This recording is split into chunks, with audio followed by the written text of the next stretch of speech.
One of my personal favorite genre of games is role-playing games, RPG for short. It is a type of game that brings out the creative mind by providing a great amount of freedom of choice throughout the game. One of my all-time favorites of this category is Skyrim. I grew up when Skyrim was released, and I played the hell out of it. Dabbled into the modding community for some time, creating multiple save files for different playstyles that the game offers. Skyrim is the type of game that gives you much freedom in what you want to be, which brings out the creativity on how you want to build your character, even though most of the time stealth archer is the way to go. And to clarify it, this whole process of building your character is where the fun is in these types of games. In my recent years, I moved to JRPGs as I happen to enjoy them a lot more recently, particularly Atlus games. JRPGs tend to be somewhat more linear than like my example in Skyrim because of how these games usually have their story baked in as the main content of the game, the reason you play JRPGs. However, JRPGs are still RPGs. Taking some example in Persona, Persona is baked into an approximate 1-year calendar system, with you living the life as the protagonist through the story in that amount of time. But they also have an extensive Persona building system for the combat and dungeon crawling gameplay. In fact, it became one of my topics for videos in the past, as Persona building is part of the fun of Persona. Same goes to Metaphor ReFantazio, where building archetypes and matching archetypes in the party for synthesis skills is part of the fun in playing Metaphor ReFantazio.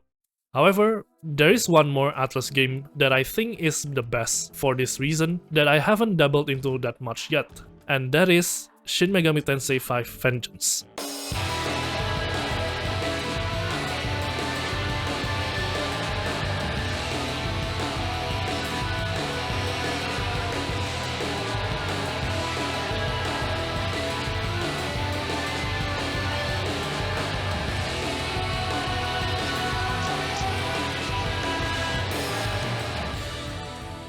So, Shin Megami Tensei V Vengeance is probably the best game if you want a game for building characters, or what they call demons, because it is basically the whole point of the game. You fight demons in the wilds, either defeat them or recruit them, get some demons from it, and build them in whatever fashion you'd like, rinse and repeat. So, as a starter for videos about Shin Megami Tensei V Vengeance, I'm going to build Nahobino, the main character himself. However, specifically in the Tsukuyomi Form, specific to the Canon of Vengeance storyline in Shin Megami Tensei V Vengeance. But before we jump in, a word from our sponsor. This video is sponsored by First 4 Figures. Introducing FiGGYZ. FiGGYZ is back with brand new sets. FiGGYZ is a new product lineup by First 4 Figures on a new style of collectible figures that aim to be affordable, compact, and modular. FiGGYZ features a unique pixel art style figure and mag mount system that can be customized however you like and placed wherever you want. Place them on your desk? You got it. Stick them on your fridge? No problem. How about on the wall? Definitely possible with the included 3M magnet. FiGGYZ includes a metal background artwork piece that is reversible, displaying whichever background artwork you like. There is a rare chance to get a hidden chase background included in your FiGGYZ as well, featuring bronze, silver, and even gold-plated backgrounds for your FiGGYZ, somewhat like a prestige collection. Chances are really low for these hidden backgrounds, but with the background and the FiGGYZ being modular, you can trade them with fellow FiGGYZ collectors. In fact, FiGGYZ has a dedicated collector app to help with your collection. There's a QR code in the back of each FiGGYZ to register and track your growing collection. You can use them to see which series you have missing, see their edition, and their serial number for ease of collection. FiGGYZ released a brand new set for Shin Megami Tensei V Vengeance, featuring the two forms of Nahobino, Aogami, the new girl Yoko Hiromine, and the all-time favorite demon in the SMT franchise, Jack Frost. If Shin Megami Tensei V Vengeance isn't to your liking, FiGGYZ also made other franchise lineups as well, including, but not limited to, Sonic the Hedgehog, Freeran, Mega Man X, Metal Gear Solid, Street Fighter, Yu-Gi-Oh!, Cowboy Bebop, Banjo-Kazooie, and franchises that are very close to my heart, Persona 5 and Metaphor ReFantazio. So, if FiGGYZ looks interesting to you, check them out at figggyz.com and use my coupon code IZANAGI at checkout, or use the link in the description down below to get a 5% discount on orders above $50. Again, use coupon code IZANAGI at FiGGYZ.com or use the link in the description below to get a 5% discount on orders above $50. Thank you again to First 4 Figures for sponsoring this video. So to clarify my personal rules in these building videos that I make, my philosophy for these builds is that I build according to the characteristics and the uniqueness of the character that I'm building, while trying to make them as strong as possible. Say if a character specializes on ice magic spells, I will build according to their specialty, which is ice magic spells. So I won't give them conflicting magic spells like a fire magic spell, for example, even if that may work in some situations because of the weakness exploit mechanic that the game has. This is to preserve said character's uniqueness, as it preserves the fun of building multiple characters as well, as each character retains their quote-unquote soul in them. So with that out of the way, what does Tsukuyomi Form Nahobino specializes in? To start, we usually look at the character's stat spread and their unique skills to start building the character. However, because Nahobino is the main character of this game, the stats are custom made by the player's choice, so it is not a reliable way to get Nahobino's characteristics. For Nahobino's skills, specifically with Tsukuyomi Form's skills, we can see the specialization by looking at the essences that give you Tsukuyomi specific skills: Tsukuyomi Base, Tsukuyomi Median, and Tsukuyomi Ultimus. So I will simplify this by giving you some details on the screen right now. Tsukuyomi Base's skills don't seem to be coherent with each other. One playstyle that can be seen is by Moonlight Frost, to clear out a group of enemies with piercing ice damage. Paired with High Restore, hitting enemies weak to ice will restore some MP back, which is essential at this point because of how expensive Moonlight Frost can be. However, the second playstyle is with Elusive Eclipse, which decreases all incoming attack accuracies coming to you, and every evaded attacks are countered. It is a more survival gimmick by dodging attacks and returning attacks back to sender. Paired with Fogna, a debuff skill to inflict Mirage on all foes, it increases the chance to dodge attacks as enemies' accuracies went further down if inflicted with Mirage, making you dodge more attacks and counter more times to deliver more free physical damage to the enemy. Tsukuyomi Median is a little bit better in terms of synergy in skills, but not so coherent as well. Lunar Hurricane, a force element strength-based skill, paired with Impaler's Animus and High Force Pleroma, makes Lunar Hurricane the bread and butter for Tsukuyomi Median. However, it still has some utilities that doesn't seem to be connected with Lunar Hurricane, with Lunation Flux and Intercalation. These both are more of a bonus utility on top of Lunar Hurricane. And Tsukuyomi Ultimus is where Tsukuyomi finally comes into shape to what Tsukuyomi's playstyle is supposed to be. Luminescent Mirage provides you a guaranteed evasion to the next attack targeted towards you, which then activates the ability to cast Paraseline Blur, which is a super high damage light strength based attack that can delete most enemies, followed up with Highlight Pleroma and bonus survivability tools with Great Life Spring and Fierce Roar. Tsukuyomi Ultimus is the source of power for Tsukuyomi Form Nahobino. From all the essences of Tsukuyomi, one playstyle comes to mind with some of the skills that are spread out through these three essences, which is to make Nahobino a damage dealer that also specializes in dodging attacks targeted to Nahobino. For this type of playstyle, you can allocate stat points for your Nahobino with three options. One of the most common stat allocation is to get all points to strength to maximize the damage you will deal with normal attacks and strength-based skills like Paraseline Blur. The other option is to balance out strength and agility instead, somewhat in a ratio of 2 to 1, where you level up agility every 3 levels, or even up to 1 to 1, where you alternate strength and agility points on level up, or to an even bigger extreme to allocate all points to agility stats instead. The point of allocating stat points to agility is to increase chances of Nahobino dodging attacks from the enemy, as it is like a multiplier chance based on your agility stat versus the enemy's agility stat. So inherently, more agility equals to more dodges, which synergizes well with Tsukuyomi's skill set. In terms of the skill selection, there can also be 3 options to build this dodge tank damage dealer Nahobino as well, because we can either pick to have Paraseline Blur as the main damage dealing tool, or have Lunar Hurricane as well in the kit, or to just pick Lunar Hurricane instead of Paraseline Blur. Any of these options are possible, But for this video, I want to focus on the first option to have Parasilin Blur as the main damage dealing tool and not get Lunar Hurricane instead. This is mainly because I want to save some slots for additional tools from other essences if possible, and getting both Parasilin Blur and Lunar Hurricane just wastes a lot of skill slots. So to rearrange the skills across the 3 Tsukuyomi essences, here are the essential skills and the optional skills to get for Tsukuyomi Nahobino as a dodge tank damage dealer. Essential skills. Obviously, Parasilin Blur, as mentioned before. This skill is the main focus of the build, and will be the skill that every other skill is pointing at.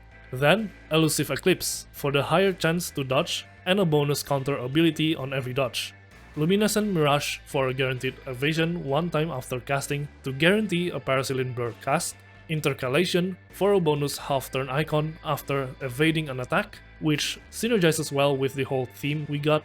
And the last essential skill is Highlight Pleroma to increase the damage of Parasilin Blur by a hefty amount.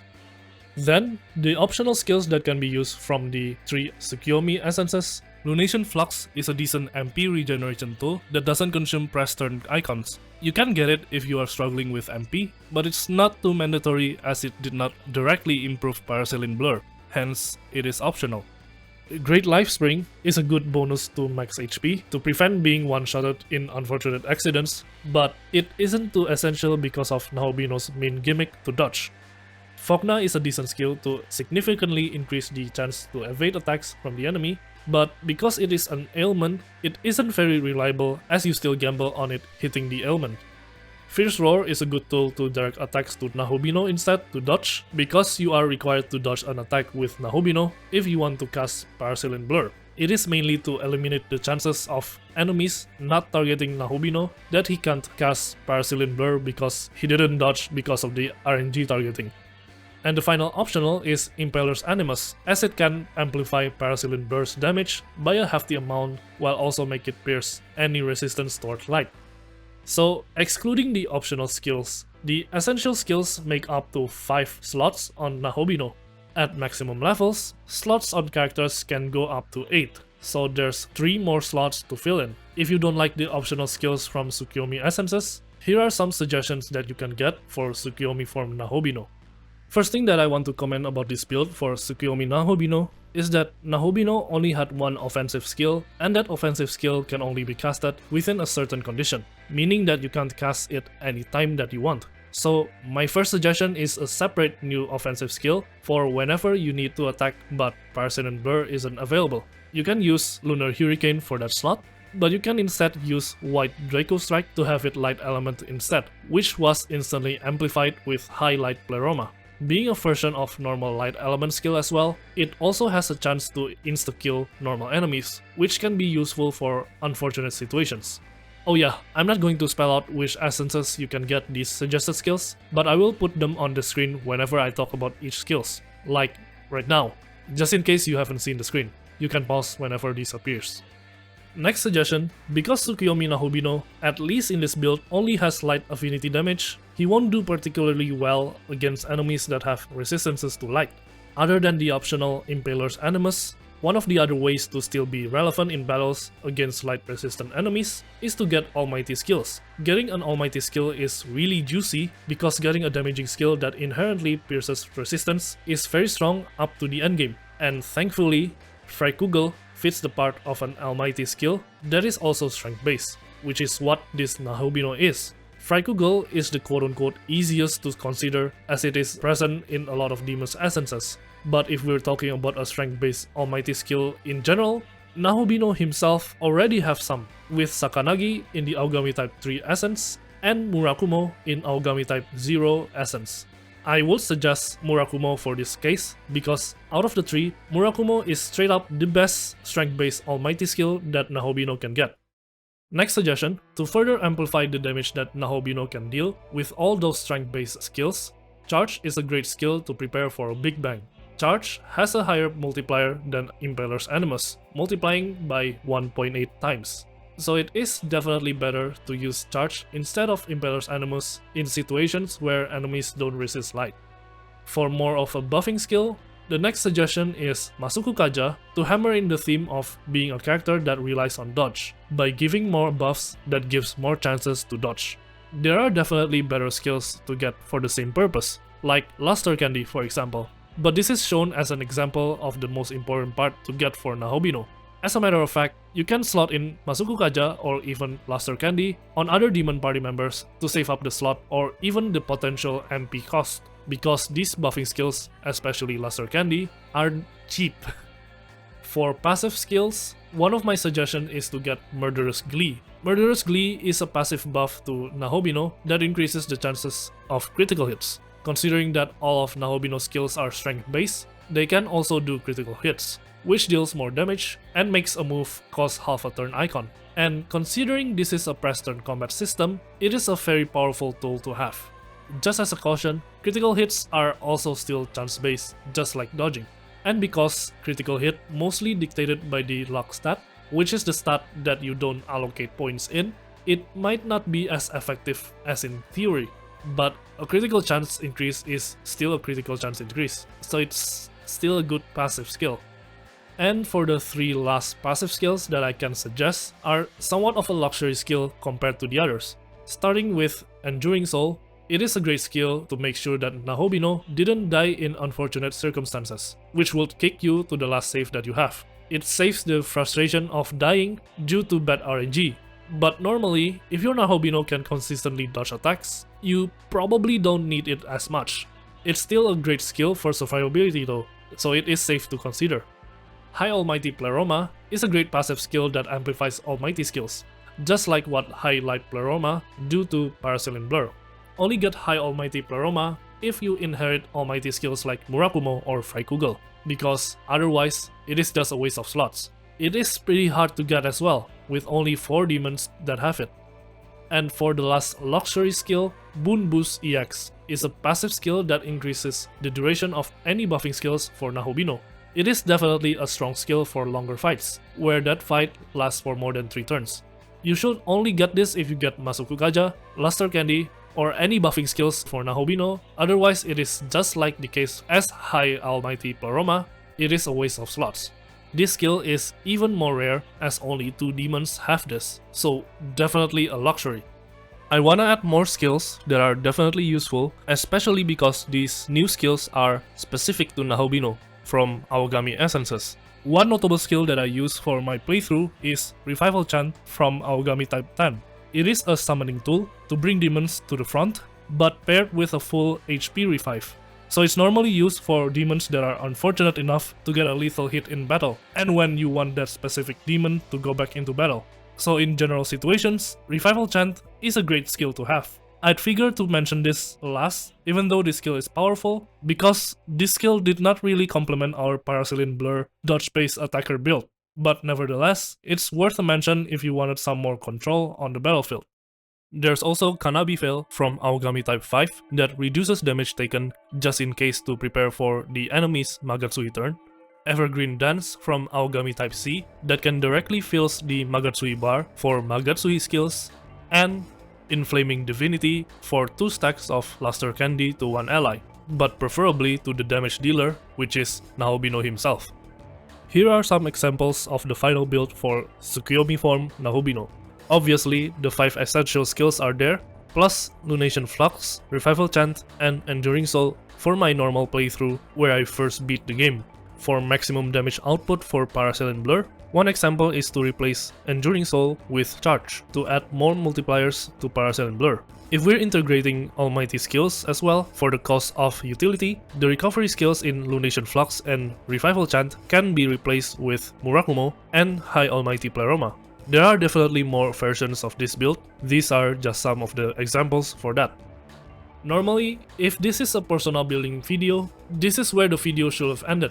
However, Shin Megami Tensei V Vengeance has this one additional battle system that encourages you to get a specific combination of demons in your party or even in your reserve, called Magatsuhi. You'll have this separate red bar shared to your party that acts as an additional resource for a new group of Magatsuhi skills. These skills can be obtained by collecting talismans and periapts of the specific race or groups. And needless to say, these skills can be a game changer.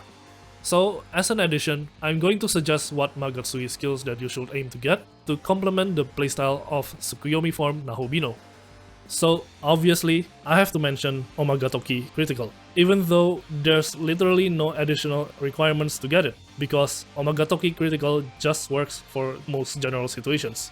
If not being dodged, attacks while under effect of this Magatsuhi skill will always crit, even if that attack is a magic attack, which will deal increased damage and consume only half a turn icon. So effectively, you can attack up to 8 times under this effect. Not to mention it synergizes well with Murakumo if you are getting that skill, or even any offensive skills really. So yeah, felt like I have to mention it. The next Magatsuhi skill that I have to mention is Omagatoki Doubler. This Magatsuhi skill will double the effect of buff skills like Tarukaja, Rakukaja, and Tsukukaja for 1 turn. It is a multifunction Magatsuhi skill, where you can use it in an offensive situation where you need more damage when you have Tarukaja active on you, or for defensive situations where you want to consistently dodge attacks coming at you where Tsukukaja is active so that there are more chances to dodge. You can get Omagatoki Doubler by having a party member of the fallen race, like for example, Eligor, Ose, Dekarabia, or Nebiros. Next up is Omagatoki Savage. This is another alternative to make your Parasailing Blur deal a lot more damage, as it will deal double the damage for the cost of twice the MP. Effectively, this basically condenses 2 Parasailing Blurs into 1 turn. It may not seem like a big deal on paper because of the twice MP cost caveat, but in practice, this is great for conserving turns. Because see it this way, to gain the full max potential of Parasailing Blur's damage, you'd need a lot of buffs to get it online. Stacking Tarukaja, Charge, and then Luminescent Mirage to dodge attacks to enable Parasailing Blur, those actions require a lot of turns. Yet, you only have a few span of time until, say, Tarukaja is expired. So, adding Omagatoki Savage to the mix, you basically do 2 rotations of buffs and attacks into 1 rotation, making battles more effective in the process. So, needless to say, Omagatoki Savage is one of the great Magatsuhi skills to consider. You can get Omagatoki Savage by having a party member of the Tyrant race, like for example, Loki, King Frost, or Beelzebub. One more race-based Magatsuhi skill that I want to mention is Omagatoki Free. This is actually a pretty effective Magatsuhi skill for MP conservation, because Shin Megami Tensei V is still an Atlus game that can be stingy with MP. Although, this Magatsuhi skill would probably be more practical in overworld runs where you are strapped for MP, and that it is better for casting high MP support skills like buffing or debuffing skills instead of using it for attacks like Parasailing Blur. I mean, it's better to turn skills like Luster Candy, the skill that requires 150 MP, to 1 MP, instead of Parasailing Blur, the skill that requires 45 MP to 1 MP. I'm sure you get what I mean.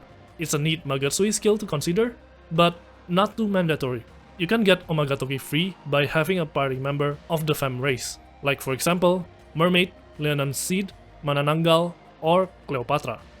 Speaking of mandatory, the next Magatsuhi skill is definitely a mandatory one, which is Omnipotent Succession. This is a Tsukuyomi Nahobino exclusive Magatsuhi skill, similar to Omagatoki Critical, so it does not require any races or combinations. You only need Tsukuyomi Nahobino, which is automatic.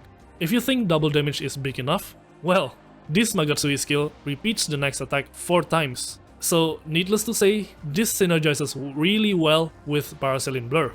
Being one of the biggest damage sources in the game, to be repeated 4 times is crazy. I was struggling when I played SMT5 Vengeance the first time, as I set it too hard. This game does not hold back, but this Magatsuhi skill is what carries me through the game. It is that good. So definitely keep an eye on Omnipotent Succession. For the last few Magatsuhi skills that I want to mention are specific group combination skills. These are not too mandatory, but notable to help with Tsukuyomi Nahobino's playstyle, starting with Fairy's game with Pixie and High Pixie. This is a healing ability to one ally, while also casting Luster Candy to the maximum amount and cast Taunt to that ally. Synergizing with Nahobino's dodge gimmick, this forces enemies to target Nahobino so he can dodge attacks to enable Parasailing Blur, which, because of the buffs as well, deals increased damage. It's an alternative to having some turns as rotation to prepare for big damage turns. So it's great to have, but it's not too mandatory. And because this only requires Pixie and High Pixie, this can be obtained relatively early into the game.